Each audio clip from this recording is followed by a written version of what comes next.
महाराष्ट्र राज्यातील शेतकऱ्यांसाठी सरकारने पुण्यश्लोक अहिल्यादेवी होळकर कर्जमाफी योजना जाहीर केली आहे.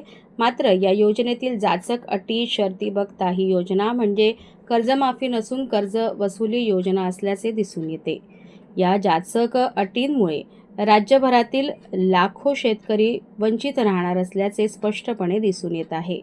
जाचक अटी कर्जमाफी योजनेतून पूर्णतः रद्द कराव्यात, जेणेकरून सर्व स्तरातील शेतकरी बांधवांना या कर्जमाफी योजनेचा लाभ घेता येईल.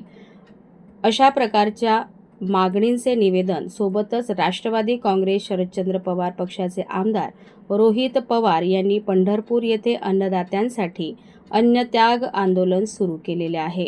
त्या आंदोलनाला चंद्रपूर शहर जिल्हा राष्ट्रवादी काँग्रेस शरदचंद्र पवार पक्षाचा भक्कमपणे एकमुखी पाठिंबा असल्याचे निवेदन जिल्हाधिकारी यांना चंद्रपूर शहर जिल्हा राष्ट्रवादी काँग्रेस शरदचंद्र पवार पक्षाच्या शिष्टमंडळाने शहर जिल्हाध्यक्षा बेबीताई उईके यांच्या नेतृत्वाखाली सादर केले.